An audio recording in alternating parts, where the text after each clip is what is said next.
Continuing our Return to Learn coverage this morning, we are checking in with the Missouri State Teachers Association on how this year's return is affecting the workforce, as we're just a week away from the start of classes amid rising cases across the country.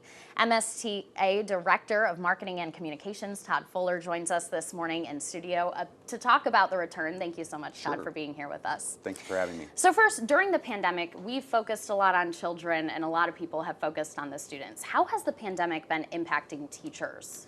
Well, I think for many teachers it was exhausting and in some cases a little discouraging.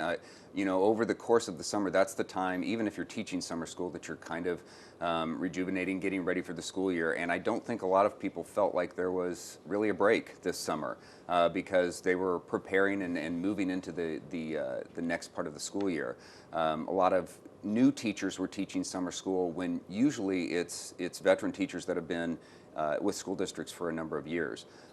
So I think it was a rough summer in some ways, but I think a lot of teachers are just getting excited about being in person, which I think most schools, all schools in Missouri, are going to be that way. Yeah, I mean, it's exciting to have this in-person interview too. Yes. We couldn't do this last year. And so with that challenge going into the school year, what are you seeing from teachers and what are they worried about moving into the school year?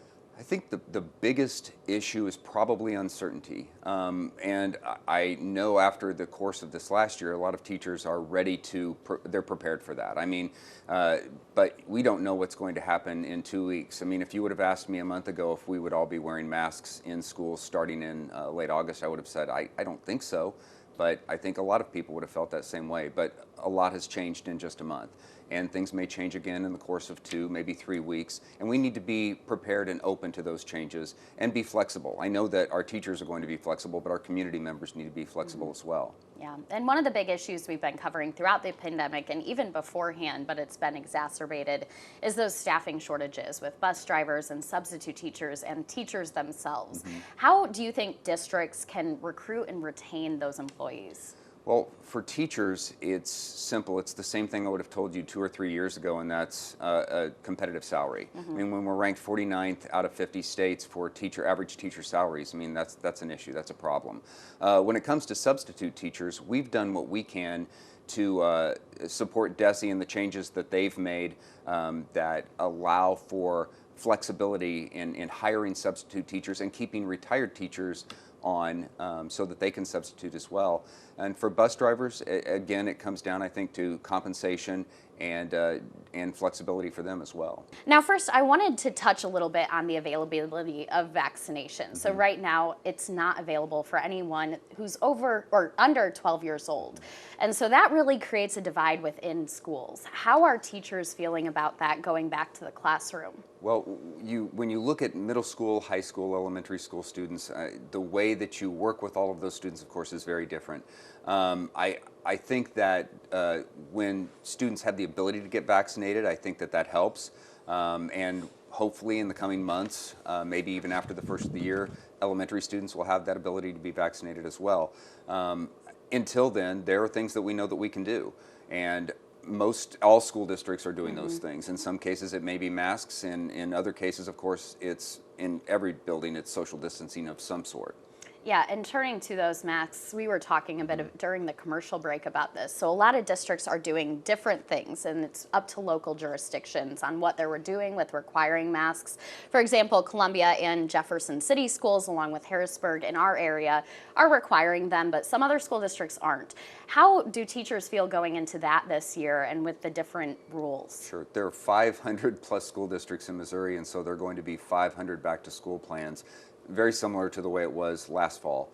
I know from watching some of the districts last year that there were districts that did not have a mask mandate in place, and they only had to quarantine maybe 1 or 2 weeks. Now, those are smaller school districts, and they have the ability to distance and have social distancing a lot easier than some of our suburban and urban school districts.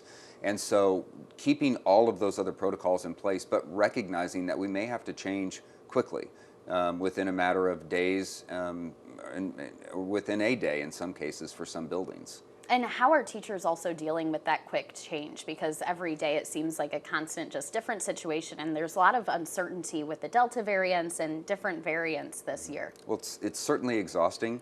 That's the kind of thing they'll say to you one-on-one or behind the scenes, but not in front of their students. And what I've noticed in front of students and watching teachers in front of students is how the flexibility that they're able to use and how quickly they're able to change on the fly to help students. Because the goal, I think everyone's goal in this state is that we stay in person.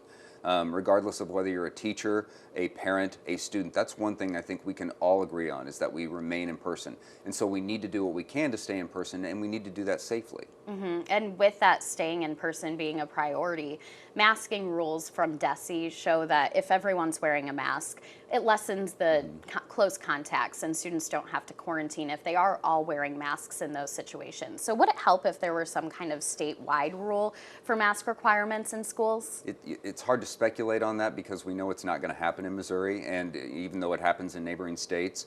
So if that's the case, what we need to do is make sure that districts are doing what's best for their district and making sure that they stay in person and that they're keeping students and faculty and staff safe. So the first question I wanted to touch on, has MSTA seen any larger drop-off of teachers or workers in schools at all during the pandemic? So this year, anecdotally, we've had information that we've heard from different school districts that there has been a higher level of teachers that they've tried to find replacements for. It's not necessarily people transitioning from one district to another, and we won't necessarily know all of the data until the public school retirement system starts to give their numbers in terms of the number of teachers that have actually retired as well, because that will also show us if teachers are retiring and leaving the profession earlier than they normally would have. Yeah, that makes sense. Now on your website, it also says MSTA believed that statewide testing, such as MAP, should be waived for the 2020-21 school year. Do you stand by that for this fall? Yes. Last year, I'm not sure how you could use or how you would use the data that we gathered from last year's test. At the time that the students were starting to come back and from hybrid learning into in-person learning was about the time that we were starting to test a lot of the students across the state. And once you finish testing, there's really only a few weeks left of school. I think if you were to ask the majority of teachers in the state, we probably test too much as it is. So if we're moving into the same kind of experience that we had last year, I think teachers need the time to work on in-person learning and work on helping students get to the level that they need to be for the next school year. Yeah, and we also saw last year some changes to sick leave policies for teachers and students as well.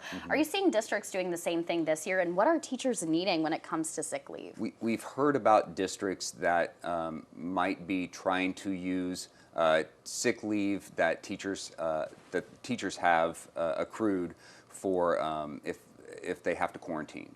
Our position has always been teachers should be penalized for doing their jobs. And if that's the case, we need to make sure that there's some flexibility there. And I think it's even possible that some of the federal monies that existed last year for days off, for sick leave, might happen again depending on where we are with our positivity rate moving forward into the rest of this school year. And before we run out of time this morning, I did want to ask you about the situation for teachers moving into this school year. I mentioned my mom is a third grade teacher, and this is the first year she's actually had a home office. And so last year was the first year. And you mentioned your own mother came out of retirement to teach and help out during the pandemic. What should we know going into this school year for teachers across Missouri? I think it's important that we recognize that teachers want to be in school. They want to be in person. It is challenging trying to do both hybrid learning and in-person learning, which is what a lot of teachers had to do last year. It's also exhausting.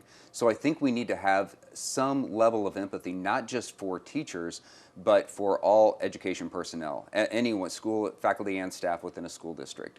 And think about what they're trying to do every day to make sure that we stay in person and that our students are safe.